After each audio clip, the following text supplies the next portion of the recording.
Makan Bapak.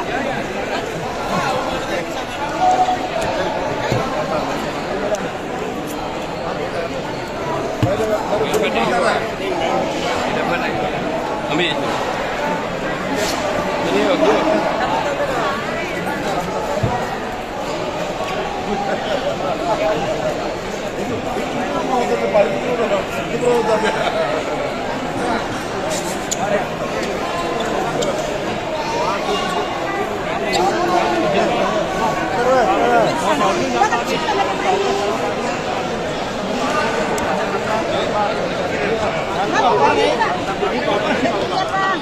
Bapak Anies Rashid Baswedan,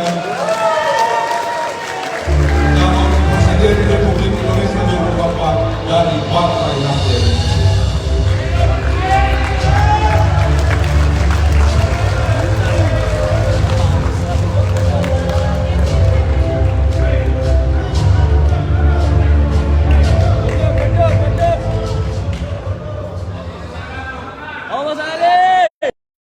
Saya hormati Wakil Ketua Umum Partai Nasdem, Bapak Ahmad Ali.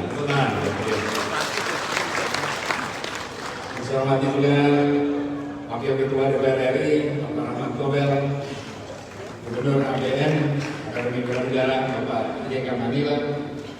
Saya hormati Ketua DPP Nasdem beserta seluruh jajarannya, Billy Aditya. Saya hormati Bu Janet, Koordinator Bidang Ideologi dan Organisasi, Bapak Robert Wow, dan seluruh jajaran DPR RI, dan seluruh anggota DPRD Provinsi, DPRD Kabupaten Kota, fraksi Nasdem se-Indonesia. Tepuk tangan untuk semuanya. Sebuah pagi yang cerah, sebuah hari yang membahagiakan, dan besok 11 tahun itu akan dirayakan. Sebuah perjalanan 11 tahun yang penuh dengan capaian-capaian. Saya masih ingat ketika masa-masa awal menata, menyiapkan naskah yang kemudian kita kenal sebagai Manifesto Restorasi Indonesia. Saya ikut dalam diskusi yang cukup panjang, yang waktu itu gagasan idenya adalah bagaimana kita memastikan bahwa Republik ini berada di dalam rel sesuai dengan janji kemerdekaan. Republik ini tidak didirikan untuk melindungi mayoritas, tidak didirikan untuk melindungi minoritas, tapi didirikan untuk melindungi setiap anak bangsa. Republik ini didirikan bukan untuk sekedar mengejar kesejahteraan, tapi Republik ini didirikan untuk menghadirkan keadilan sosial bagi seluruh rakyat Indonesia. Gagasan-gagasan besar itu ditulis, dibahas dalam sebuah keseriusan, dan kita harus berikan apresiasi khusus pada Ketua Umum Bang Surya Paloh yang pada waktu itu memberikan kesempatan pada anak-anak muda untuk berkiprah, memikirkan, dan betul-betul diberi ruang yang sesungguhnya.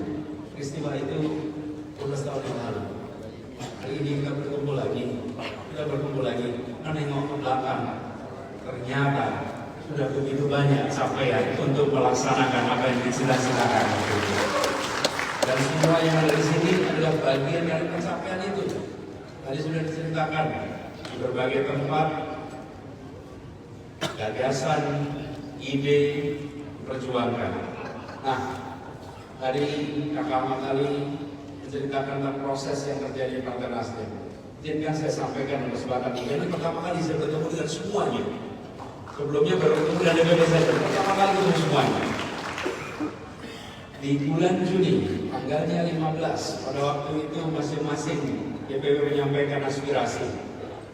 Dan ada 32 DPP yang menyampaikan aspirasi mengusulkan nama saya. Izinkan saya menyampaikan terima kasih dan apresiasi kepada semua yang memberikan kepercayaan. Dan kemudian pada tanggal 3 Oktober kemarin, Ketua Umum Mas Surya Paloh mengambil keputusan. Saya sampaikan pada waktu itu, tanggal 2, tepatnya sekitar jam 3 sore, ngobrol di kantor DPP.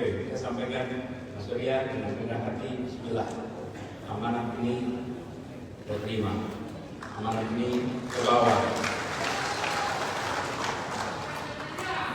Dan seperti yang dikatakan, ini tidak bisa diperjuangkan sendirian.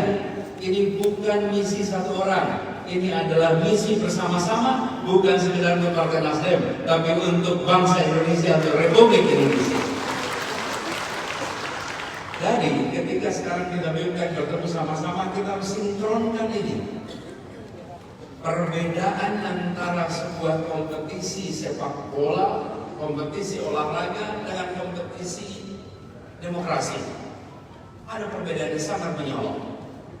Kalau di dalam kompetisi olahraga, maka kita tetapkan targetnya. Begitu targetnya tercapai, maka pesta dilakukan dan seluruh kegiatan berhenti, selesai. Ini target tercapai. Begalan dunia, lomba latihan luar biasa, bertanding 90 menit, lalu menang, pialanya dicium, kebanggaan seluruh penonton, dan kita kemudian pulang ke rumah masing-masing. Pekerjaan selesai. Dalam politik sebaliknya. Pertama, kita tidak bawa target, yang kita bawa adalah misi. Misi itu diemban. Kenapa? Karena misi itu untuk dilaksanakan, bukan sekedar target yang untuk dicapai, tapi untuk dilaksanakan. Jadi ketika meraih kemenangan bukan pekerjaan selesai. Justru ketika meraih kemenangan, disitulah amanat mulai dilaksanakan. Itulah bedanya antara proses kompetisi olahraga dengan proses kompetisi politik. Dalam kompetisi politik kita tidak bawa target, yang kita bawa itu misi. Dan untuk melaksanakan misi itu, maka kita harus menang. Untuk melaksanakan misi itu kita harus misi itu tidak bisa dilaksanakan kalau kita tidak menang, betul? Karena itulah kita bawa namanya misi. Jadi bukan sekedar target itu untuk diraih, misi itu untuk dilaksanakan. Dan misinya tercatat. Tidak banyak partai politik yang punya satu kalimat yang jelas maknanya. Restorasi Indonesia. Satu lagi langsung paham apa restorasi. Republik ini didirikan dengan gagasan. Tidak banyak republik yang didirikan dengan gagasan. Republik ini dengan gagasan. Dan para pendiri republik itu orang yang memikirkan secara serius. Katakan semua, buka itu pembukaan Undang-Undang Dasar 45. Baca itu. Lalu bandingkan dengan yang lain. Mengagumkan di situ saripati dari pergolakan pemikiran perjuangan di dalam penderitaan untuk merdeka yang kemudian mewujud dalam bentuk saripati pikiran yang melampaui batas-batas waktu. Dahsyat. Lihat juga lagu kebangsaan kita. Kakak sekali-sekali nanti kalau masuk break buka lagu kebangsaan beberapa negara tetangga kita. Bandingkan syairnya. Beda betul. Tidak ada penyebutan manusia, tidak ada penyebutan satu orang. Yang ada adalah tentang tanah tumpah darah Indonesia. Republik ini didirikan dengan gagasan yang hebat. Karena itu ketika kita bicara restorasi itu kita membawa kembali kepada misi utama. Kalau sebuah perjalanan nih, contoh kita Pak Ikan Manilan dalam ekspedisi itu seringkali kita sudah berjalan jauh, kita buka kompas. Untuk apa? Ngecek titik azimut, memastikan kita berada di dalam arah yang benar, betul kan? Harus, kalau tidak kita sesat. Dan itu artinya kita melakukan apa yang disebut dengan restorasi. Jadi yang mau kita bawa sama-sama ke depan adalah bagaimana misi satu kalimat tadi, menghadirkan keadilan sosial bagi seluruh rakyat Indonesia itu bisa terlaksana. Di mana-mana kita akan menyaksikan itu nanti. Dan ini yang kita ikhtiarkan sama-sama. Indonesia sudah melewati satu bangsa terjadi tahun 28. Lewat apa yang disebut sebagai Sumpah Pemuda. Tahun 45 kita menjadi satu negara. Satu negara, dulunya belum negara. Tahun 57 deklarasi Juanda, kita jadi satu teritori. Asalnya antar pulau terpecah belah. Diakui tahun 82. Nah ini satu berikutnya. satu perekonomian, setara harga, di mana saja mendapatkan kesetaraan kesempatan. Ini misi kita yang harus kita laksanakan sama-sama. Yang dari Papua, mana Papua? Mana Papua? Itu Papua. Ya. Sulawesi Utara, mana Sulawesi Utara? Nah, Sulawesi Utara. Kalimantan Utara. Kalimantan Utara. Ini tempat-tempat semua yang secara hitungan kilometer dari Jakarta amat panjang. Tapi mereka tidak boleh merasakan perbedaan harga yang luar biasa dengan Jakarta. Hitungan kilometernya boleh saja jauh. Sejauh-jauhnya hitungan kilometer, mereka adalah saudara sebangsa yang harus merasakan perekonomian yang terintegrasi dengan kita di seluruh Indonesia. Ya, ini PR kita sama-sama. Karena itu, teman-teman sekalian, kita harus saksikan harga makanan, harga alat-alat, harga material bangunan, bandingkan di seluruh Indonesia. Kita akan merasakan masih ada ketimpangan. Bukan masalah warisan, bukan. Ini adalah PR yang belum selesai. Karena itu kenapa pesan kita adalah continuity and change. Karena kita meneruskan sekaligus melakukan perbaikan. Itu yang kita lakukan sama-sama. Dari di dalam kita melihat misi ini, kita lihat sebagai misi bersama. Apalah artinya kemenangan hanya di eksekutif bila legislatif kita tidak bisa memiliki mitra yang solid. Betul? Apalah artinya kemenangan di legislatif kalau di eksekutif kita tidak pegang tanda tangan. Betul? Dua-duanya di jalan. Sekarang kita bersama dengan Nasdem. Insya Allah dua partai lainnya akan ikut bersama-sama dengan kita. PKS bersiap, Demokrat bersiap, dan nanti kemudian sama-sama Nasdem, Demokrat, PKS jalan sama-sama. Dan ketika ini terjadi, maka kita jalan bareng. Misinya harus sama, dan karena itu kita harus kerja sama-sama. Semua yang hari ini menjadi anggota DPRD, kabupaten, kota, provinsi harus terpilih lagi. Ya, dan harus menambah kursinya. Siap? Harus nambah kursinya. Bukan semata-mata untuk berkuasa, bukan. Karena kita bawa misi lagi-lagi. Ini bedanya dengan olahraga. Olahraga begitu menang duduk di kursinya, duduk tenang diam. Bukan. Begitu dapat kursi, artinya tugas besar harus dilaksanakan. Nah, ini PR kita sama-sama. Jadi di bulan-bulan ke depan kita akan jalani ini bersama-sama.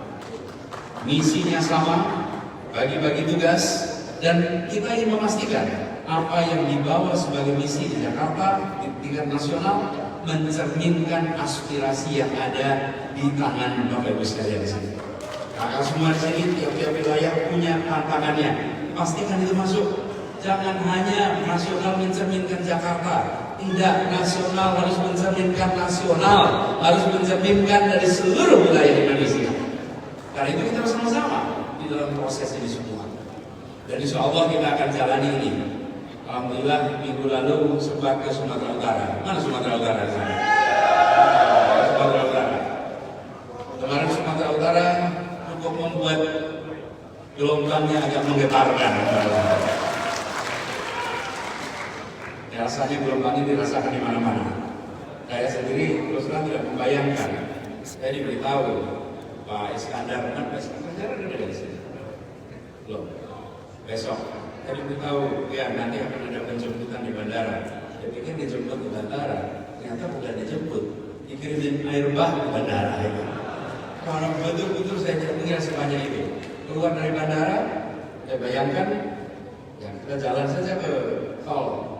Ternyata dari bandara sampai jalan tol berisi begini banyak warga Sumatera Utara yang diambil.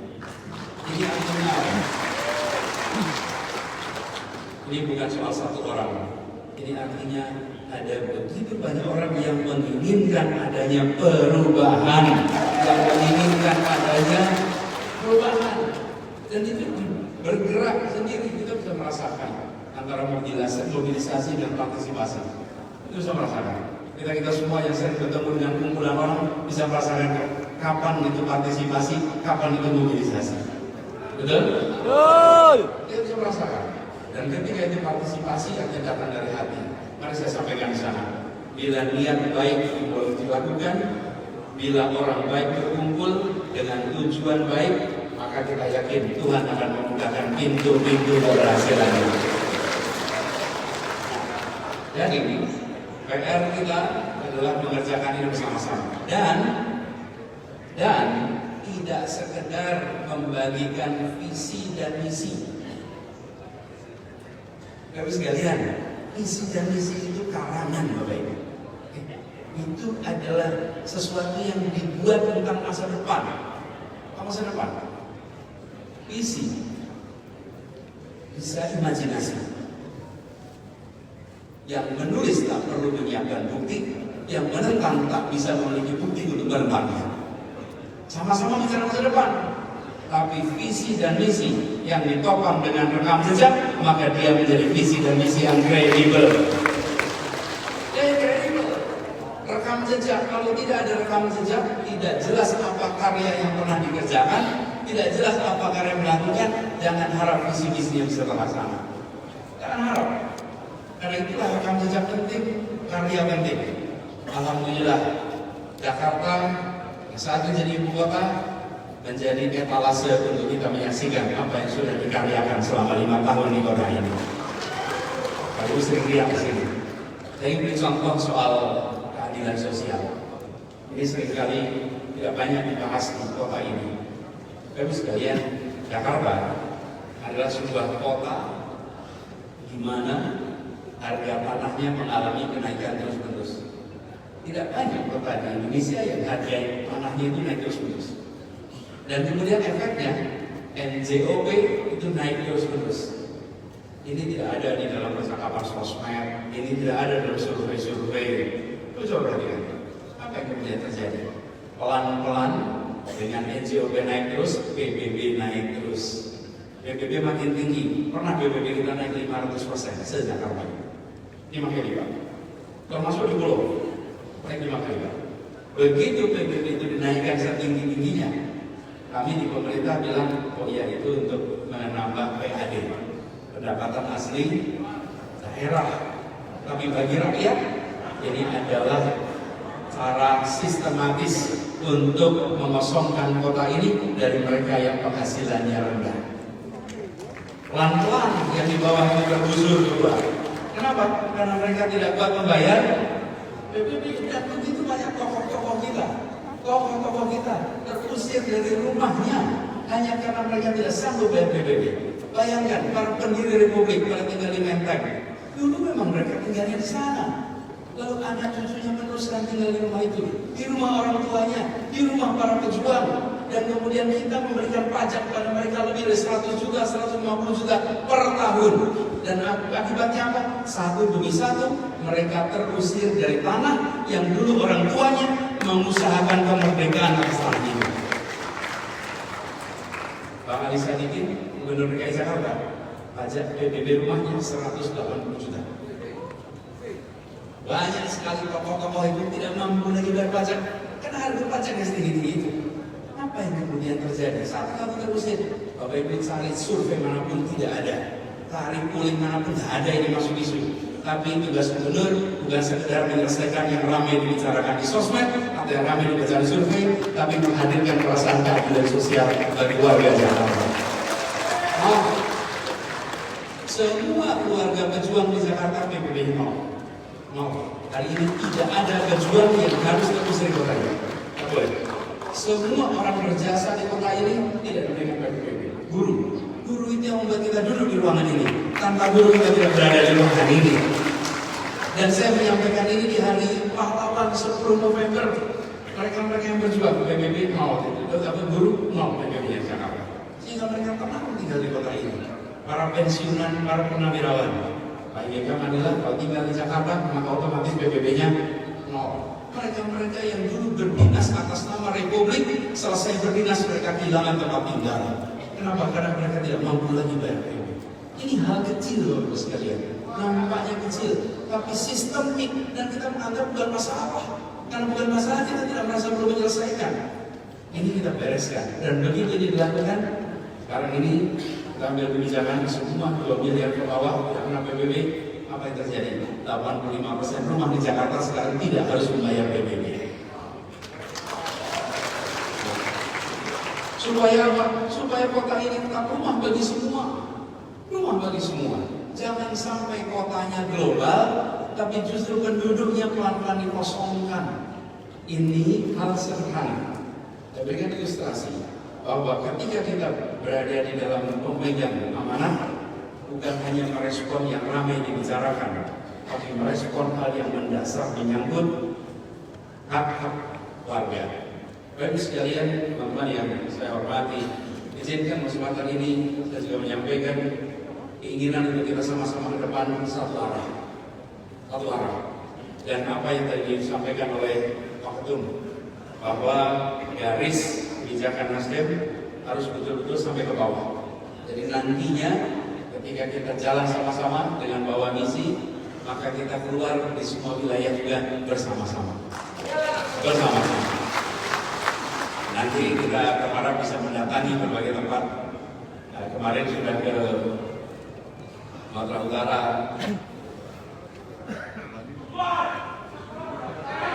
Sumba, Sulawesi Selatan,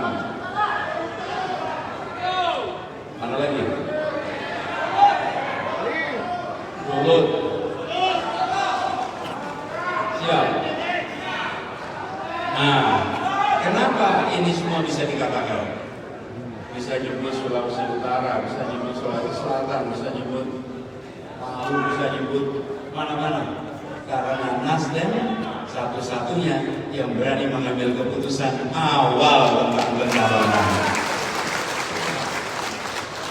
Bila keputusan yang dilakukan di tahun depan, ruang itu tertutup, terbatas.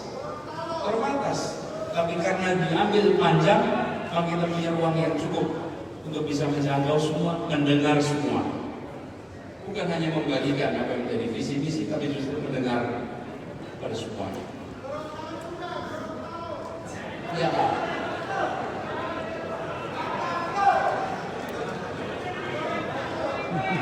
jadi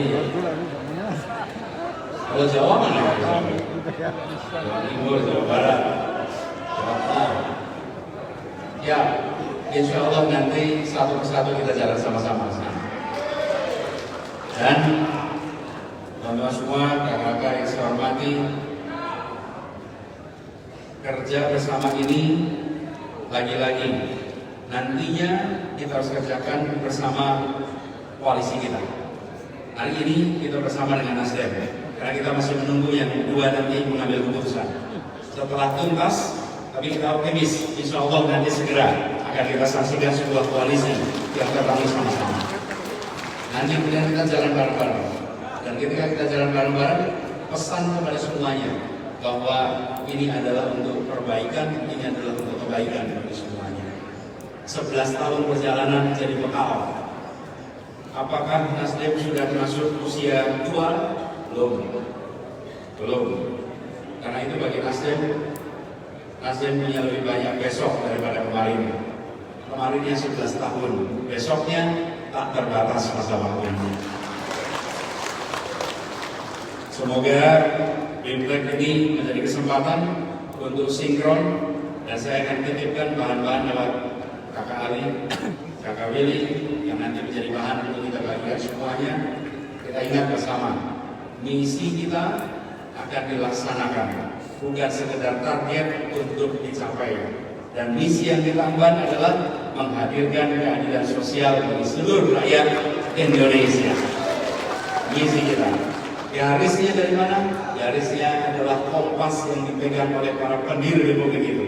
Karena itulah kenapa Nasdem membawa sebuah kalimat yang namanya restorasi Indonesia.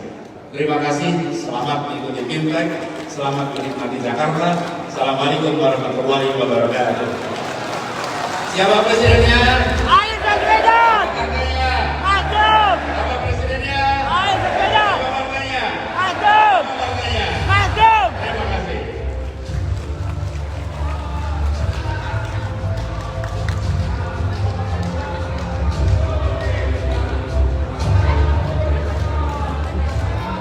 Terima kasih.